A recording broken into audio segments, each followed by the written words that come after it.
राधे राधे गुरुजी जी। मैं जयपुर से आई हूँ। स्मृता शर्मा मेरा नाम है और मेरा प्रश्न ये है कि क्या सनातन धर्म के अनुसार बिना कन्यादान किए विवाह संपन्न है हो सकता है या नहीं? भाई कन्यादान की परंपरा है जी। कन्यादान नहीं होगा तो कैसे काम बनेगा? कन्यादान मैं- कोई तो करे, गुरुजी दादी करे, दादा करे, मामा करे, मामी करे, बुआ करे, फूफा करे, कोई भी करे, पर करे ना वो नियम, वो प्रोसेस गुरु होता है। मैं ऐसे सोचती हूँ कि मैं अपनी बच्ची का विवाह तो करना चाहती हूँ पर कन्यादान नहीं, क्योंकि मैं इतनी वो नहीं, मैं अपने बच्चे को अपने प्राणों से प्यारा जो समझती हूँ उसका दान कैसे कर सकती हूँ? तो आपकी बहू है नहीं।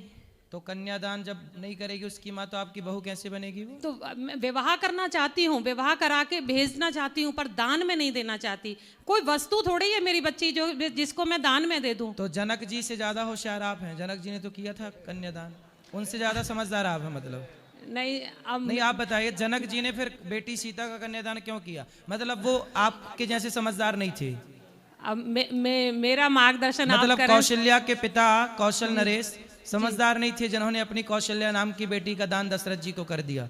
राम की माँ कौशल्या का भी तो कन्यादान हुआ है। वो तो महान थे, मैं इतनी महान नहीं हूँ ना, मुझे अपने बच्चे का दान में नहीं दे सकती। आपके पिताजी कोई वस्तु नहीं है ना बच्ची। आपके पिताजी ने आपका कन्यादान किया कि नहीं? जी किया तो था। आपके पिताजी मूर्ख थे मतलब?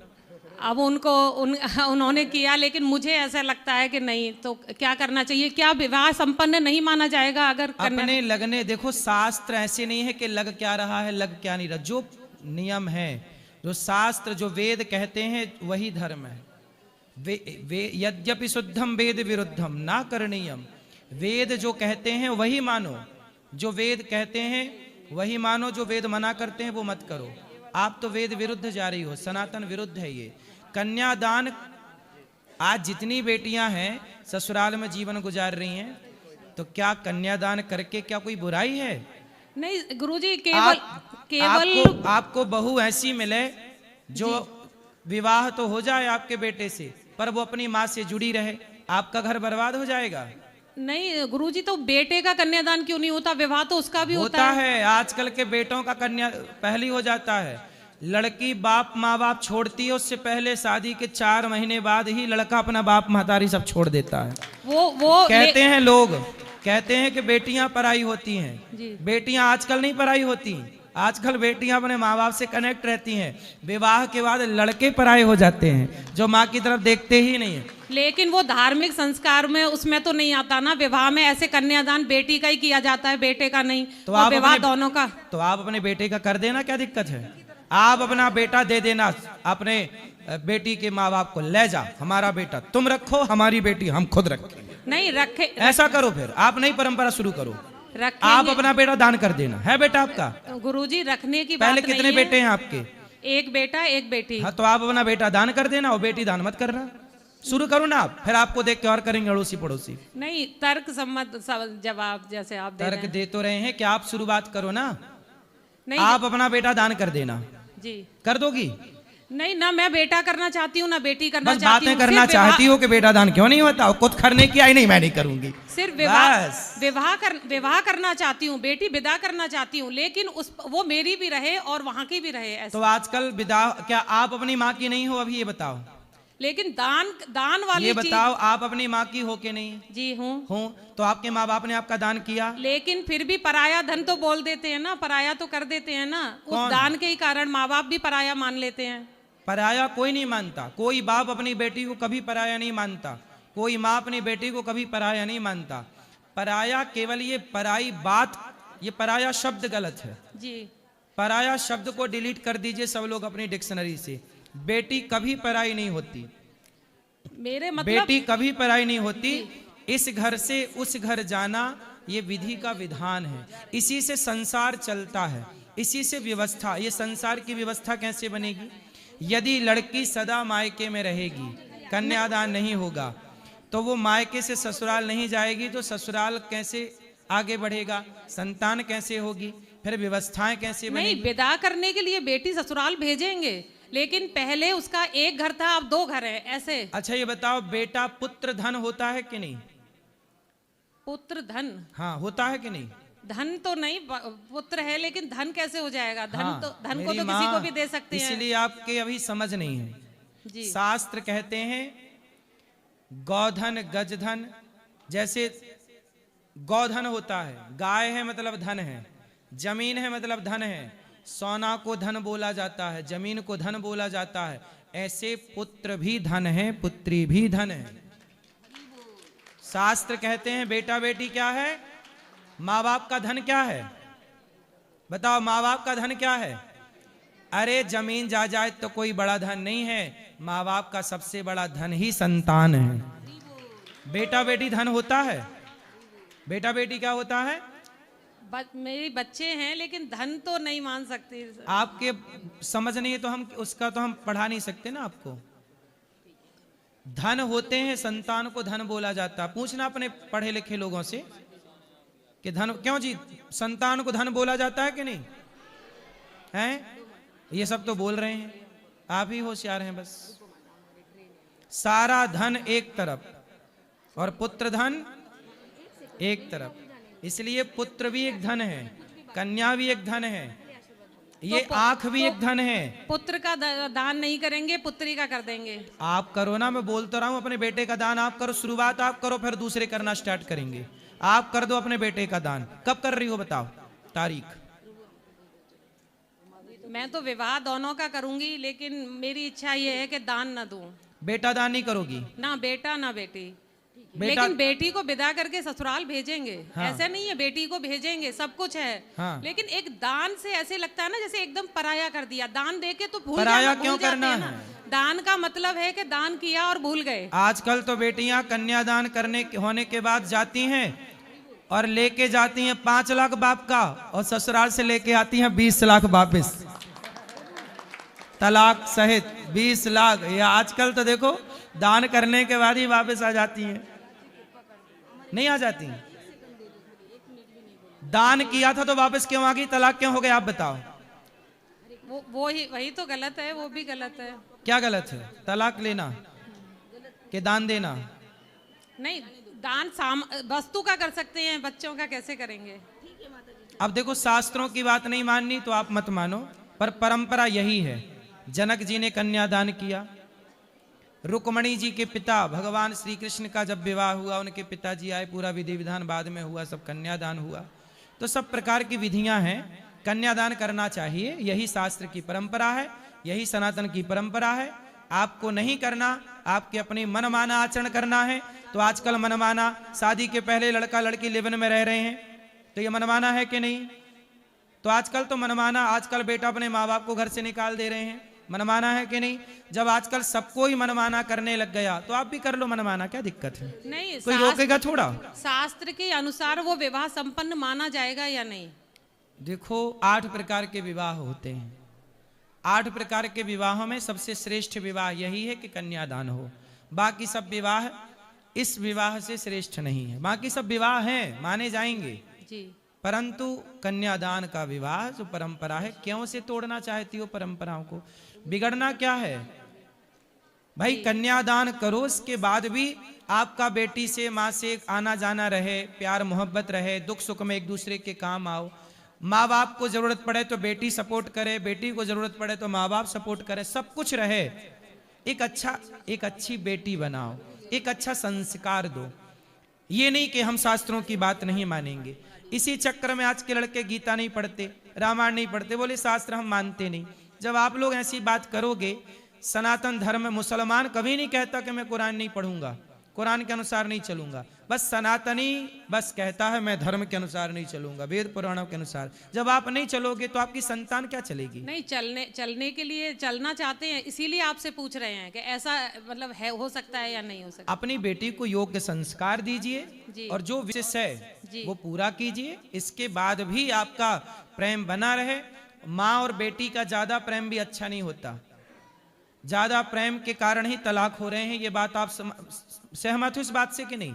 जी जी। तो फिर काहे तुम बेटी का घर बिगाड़ने पे तुली हो? नहीं, बिगाड़ना नहीं, वो अलग चीज हो गई, वो बिगाड़ना नहीं चाह रही। मतलब मैंने समझ लिया कि शास्त्र के अनुसार कन्यादान जरूरी है, जरूरी है। और बेटी और माँ का जितनी दूरी रहे विवाह के बाद उतना बेटी के लिए सही है। कल आपकी बहू आएगी और आपकी बहू यदि आपको टाइम देगी जी तो आप बहुत अच्छी बहू मानोगे, जी। और आपकी बहू आपके पास बैठ के अपनी माँ से बात करती रहेगी तो आप कहोगे भाई मेरी बहू अच्छी नहीं है। नहीं, माँ से भी कर सकती है। करे बात, हाँ। दिन भर करती रहे, नहीं, दिन भर तो आप ही बताओ, दिन भर तो क्या करेंगे। फिर करते हैं लोग। हाँ। आजकल आप नहीं सुन रहे समाज में कि बेटी और माँ इतना कनेक्ट है कि घर टूट रहा है कोई फर्क नहीं पड़ रहा है। क्या आप नहीं देख रहे हैं समाज में? जी जब देख रहे हैं तो उसे देखिए जी और सुधार करिए, जी और बेटी और माँ का प्रेम बना रहे। पर इतना भी ना, देखो महाभारत में एक कथा है कि एक गाय बछड़े को चाट रही थी, गाय जी। बछड़े को चाट रही, और इतना चाटा कि बछड़े को खून आ गया।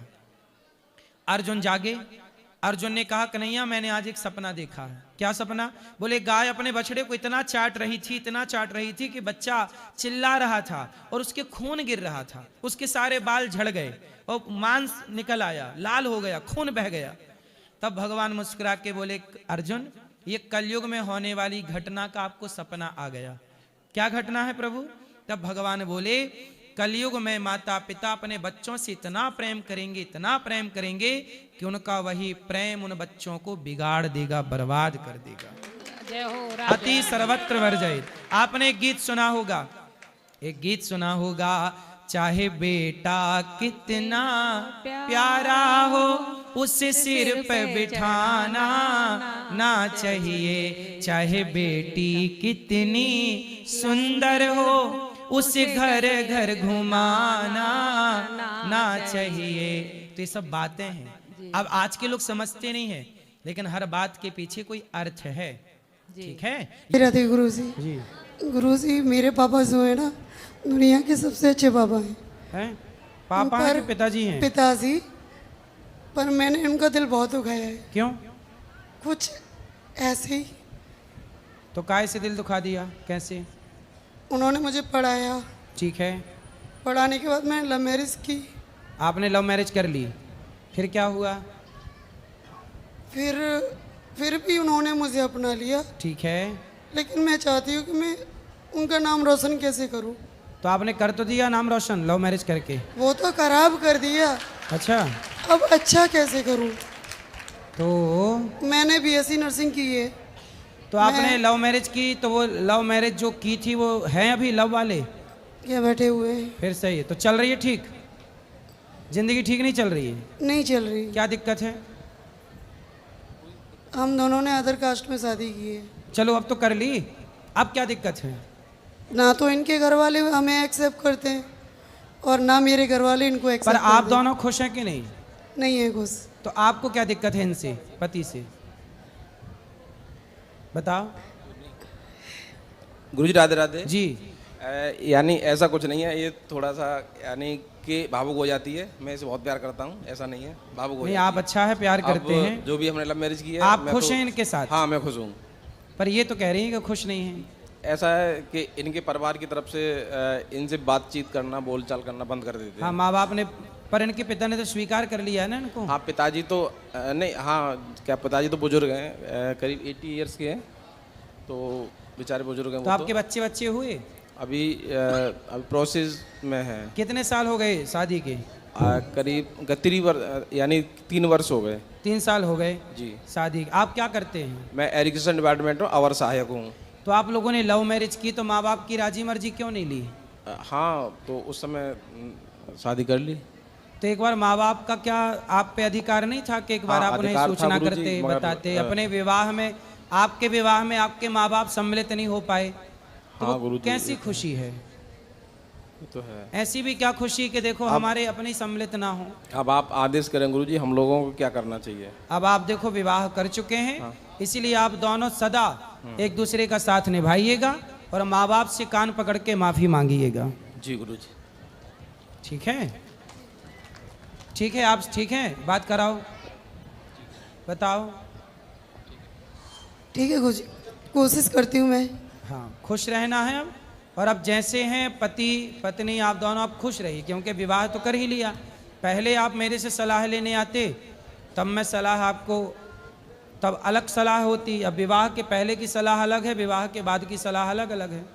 अब तो हो गया, तो अब ये सलाह है पर कि दोनों। मैं अपने पिताजी के लिए कैसे करूं कि आपकी मैं- माँ है? माँ? माँ नहीं है मेरी, भाई? भाई हैं। तो भाई लोग बात करते हैं? बात कर, इनके साथ रहती है तो कोई बात नहीं करता है, लेकिन जब बीच बीच में ये मुझे छोड़ देते हैं तो वो लोग मेरे टच में आ जाते हैं, मुझसे तो प्यार ये करते भी हैं। आपको बीच बीच में छोड़ देते हैं? हाँ, हैं? बीच बीच में ये मुझे छोड़ने की कई बार कोशिश करते हैं। अच्छा। तो उस दौरान मेरे घर वाले मुझे प्यार करते हैं, मुझे समझाते हैं, मेरे पापा भी मुझे समझाते तो हैं। पापा क्या समझाते हैं? समझाते हैं कि जो हुआ उसको भूल जाओ, ज़िंदगी बहुत बड़ी है, तुम पढ़ लिख गई हो, घर वापस आ जाओ, कुछ घर में आकर के काम चालू कर लो। तो ये राय देते हैं वो मुझे। तो माँ बाप ये राय देते हैं कि आप छोड़ के आ जाओ। तो आपने लव मैरिज की, कोर्ट मैरिज की, क्या किया? कोर्ट मैंने में आर्य समाज मंदिर में शादी की थी, तो दस्तावेज बनवा लिए शादी ब्याह के? बनवाई थी। तो ये आपको छोड़ने की बात करते हैं, आप छोड़ना चाहते हैं? नहीं, बिल्कुल नहीं। नहीं, ये झूठ बोल रही है इस यहाँ पर, मगर थोड़ी कभी कभी झगड़ा हो जाता है, ऐसा कुछ नहीं है। क्यों झूठ बोल रही हो आप? महाराज जी, मैं आपके सामने क्यों झूठ बोलूँगी? और ये हाथ में क्या लगा है? अभी बीमार हो गई मैं, कभी कभी डिप्रेशन में चली जाती हूँ, क्योंकि मैं ना एकदम अकेली पड़ आपने चुकी अभी हूँ। कितने साल की हो आप? मैं 33 साल की हो गई। 33। क्या पढ़ाई की है आपने? मैंने BSc नर्सिंग की है। और ये भैया? मैं एरीगेशन डिपार्टमेंट में अवर सहायक हूँ, सिंचाई विभाग में। सरकारी हो? जी, गवर्नमेंट जॉब है मेरा। अभी या आपके आशीर्वाद से गुरुजी, या इसी वर्ष प्रमोशन भी मिला है मुझे। चलो अच्छा है, लेकिन आप पत्नी को छोड़ने की बात क्यों करते हैं? नहीं, ये कभी कभी भावुक हो जाती है और मैंने ऐसा कभी नहीं बोला इससे। चलो अब आपका आगे क्या प्लान है ये बताओ। इनके साथ रहने का है कि इनको छोड़ने का है? मेरा मन करता है कि मुझे अगर घर वाले मौका दे रहे हैं तो मुझे अपने पापा की बात मान लेनी चाहिए। तो पापा क्या सलाह दे रहे हैं? वो बोलते हैं कि ये 2 साल 3 साल बाद तुम्हें छोड़ देंगे, तब क्या होगा? क्यों छोड़ेंगे? वो बोल तो रहे कि नहीं छोड़ेंगे। पत्नी हो आप, क्यों छोड़ देंगे? तो देखती हूँ, अगर ठीक चलेंगे तो ठीक है, नहीं तो फिर? नहीं तो फिर किसी की तो बात मानी जाएगी। तब अभी तो देखो, 2 नाव में सवार मत हो। एक नाव पे अब चढ़ गई हो तो एक नाव में ही रहो, पार हो जाओगी। यदि अब नाव बदली तो ना घर की रहोगी ना घाट की रहोगी। लेकिन अब तो कर ही ली ना। लेकिन एक समस्या है गुरुजी। क्या समस्या ये है, नहीं, हाँ, समस्या ये है कि मैं किसी से बात नहीं कर पाती। बात तो नहीं कर पाती? नहीं, मेरा घर वाला बात करता नहीं है, इनके घर वाला कोई बात करता नहीं है, मैं डिप्रेशन में चली जाती। अच्छा, आपको कोई बात नहीं करता तो आप डिप्रेशन में हैं? तो क्यों आपकी पंचायत करने वाली पड़ोसन नहीं है? मैं किसी के घर जाती ही नहीं हूँ मैं। तो आप 2-4 पड़ोसन रख लो, मतलब अगल बगल वाली को। चलो भाई पंचायत और- करेंगे तुम्हारे। और जिसके बात भरोसे- सही है, ये बात सही है कि जिससे कोई बात नहीं करता वो सही डिप्रेशन में जाएगा। इसलिए अपनों से खूब बात करनी चाहिए, खूब समय निकालना और- चाहिए। वैसे एक हिसाब से पड़ोसने अच्छी होती हैं, 2-2 घंटे पंचायत करती हैं। और भगवान करे आपको भी खूब पंचायती पड़ोसन मिल पड़ोसिन जाए। छोड़ो, मेरे तो हस्बैंड मुझसे बात नहीं करते। कोई बात नहीं, क्यों नहीं, वो तो कर रहे हैं बात। अभी तो पोल खुल रही है ना उनकी। करेंगे करेंगे करेंगे। पति आपसे बात ज्यादा नहीं करते? क्या कह रही हैं एक बार बात देखो। बात क्यों नहीं करते आप? देखो अब आप विवाह किए हैं तो आपको निभाना चाहिए। बात करा पति से। जी जी गुरुजी। आप क्यों नहीं बात करते पत्नी से? मैं बात करता हूँ, मैं कभी कभी तो ड्यूटी भी नहीं जाता हूँ, ऑफ कर देता हूँ, मैं इसी के पास रहता हूँ। पर आपको रोज दिन भर बात करनी चाहिए। अच्छा, जब आप ड्यूटी चले जाते हैं? मेरा फील्ड वर्क है। हाँ ठीक है, तब इनसे कौन बात करता है? मैं ज़्यादातर या इसी के साथ रहता हूँ। ठीक है, जब आप ड्यूटी पे जाते हो तब इनसे कौन बात करता है? यानी कि ये भी जॉब करती है। तो सुनो, आप ड्यूटी जाओ, पैसे कमाओ, पर पत्नी का ख्याल रखो। और अपने आप जहाँ रहते हो ना, जी गुरुजी। वहाँ कोई अगल बगल वाले पड़ोसन नहीं है? वहाँ पर गवर्नमेंट हाउस है, सरकारी कॉलोनी है, क्वार्टर काफी लंबा है। तो वहाँ कोई बहनें नहीं है? हाँ है। तो उनसे बोल दो कि इनसे बात किया करें। आती हैं, बात करती हैं। गुरुजी, मैं भी 10 घंटे की ड्यूटी करके आती है, जब रात को आती है तो मुझसे झगड़ा करते हैं। तो आप दोनों ड्यूटी करते हैं? जी। तो दोनों का ड्यूटी करना जरूरी है? नहीं ऐसा नहीं, हाँ कभी ये भी करती है तो उसका भी टाइम कट जाता है, मैं भी ड्यूटी चला जाता हूँ थोड़ी तो फिर आप लोग दोनों जब ड्यूटी कर रहे हैं दोनों खुश रहिए ना, जिंदगी जी जी, रहे हैं, जी गृहस्थी की नाव पे चढ़ गए हैं, तो अब परेशान मुझे क्यों? सिर्फ इस चीज़ का डर है कि साल 2 साल बाद छोड़ ना दे। नहीं छोड़ेंगे, पक्का वादा करो इनसे कि नहीं छोड़ोगे। मैं यहाँ पर यानी देवभूमि पे खड़ा हूँ, मैं सौगंध खा रहा हूँ, मैं इसे जीवन भर नहीं छोड़ूंगा। खाओ माँ कसम कि अपनी पत्नी को नहीं छोड़ोगे। अपनी माँ कसम खा रहा हूँ, मैं इसको नहीं छोड़ूंगा। नहीं छोड़ेंगे। और नहीं बताओ, अब ये यहाँ वृंदावन में खड़े होके बोल रहे मैं- नहीं छोड़ेंगे, माँ कसम खा के बोल रहे हो। मैं यहाँ पर वृंदावन में पावन भूमि पे ये सौगंध खा रहा हूँ, मैं इसे जीवन भर नहीं छोड़ूंगा, कभी नहीं छोड़ेंगे। कभी नहीं। अब बताओ, अब हुआ विश्वास है? भगवान को तो लेकिन मानते नहीं है, भगवान को लेके भी बहुत लड़ाई होती है। भगवान को नहीं मानते? क्यों नहीं मानते भगवान को?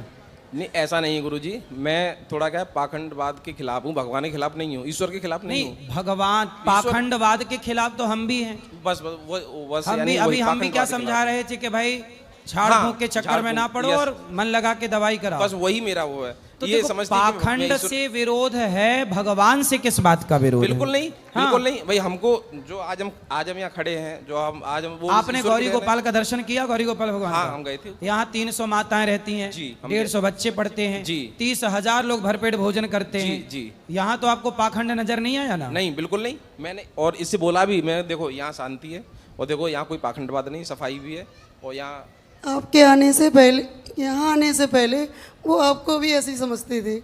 आप क्या समझते हैं? आप क्या समझते हो? नहीं गुरुजी, मैंने जो देखा है यहाँ जो भी सत्य है, क्या सत्य है? यहाँ पर यानी कि माताएं हैं, उनकी सेवा होती है, सत्य है। और यहाँ पर जैसे बच्चों की यानी एजुकेशन है, भोजन है, भोजन की व्यवस्था है। भोजन देखा आपने? अखंड रसोई चल रही है। हाँ मैंने देखा। 30,000 लोग पर डे भोजन करते हैं। जी गुरुजी, 1 लाख रोटियां गौरी गोपाल में रोज बनती हैं। जी गुरुजी जी। और ये दास भीख मांग मांग के सारी सेवा करता है। जी गुरुजी जी।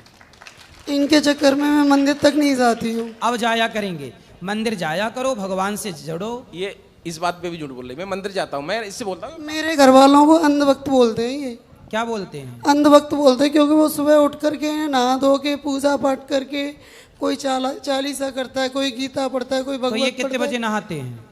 ये नहाए या नहाए, मेरे घर वालों को लेकिन अंधभक्त बोलता है ये। देखो, पत्नी के माँ बाप को, पत्नी के नहीं। परिवार को कुछ क्यों बोलना है? मैं नहीं बोलता हूँ, जैसे मान लो आपके देखो वो- जो सास ससुर हैं, मतलब जी, पत्नी के पिता जी, और जी, माँ, बिल्कुल। वो भी अपने लिए माँ बाप ही तो हैं। बिल्कुल बिल्कुल, वो माँ बाप है हमारे, वो भी। और मैंने ऐसा नहीं बोला है, और अगर कभी मैंने नहीं कुछ बोला बोला किसी भी है को। तो मैं उसकी क्या आपको नहीं बोल रहा हूँ? नहीं नहीं जी गुरुजी। लेकिन मैं आपके द्वारा सबको बोल रहा हूं कि पत्नी के माँ बाप का भी उतना ही सम्मान करना चाहिए जितने अपने माँ बाप का हम सब करते जी हैं। जी और पत्नी को भी पति के माँ बाप का उतना ही सम्मान करना चाहिए जितना वो अपने ही माँ बाप का करती है। जी गुरुजी। दोनों को रिस्पेक्ट जी, करना जी चाहिए। गुरुजी। और आपका आशीर्वाद बस मुझे खुश चाहिए रहिए, सदा सुखी सदा रहिए। के लिए। आप दोनों सुखी रहिए, यही ईश्वर से प्रार्थना है। जी।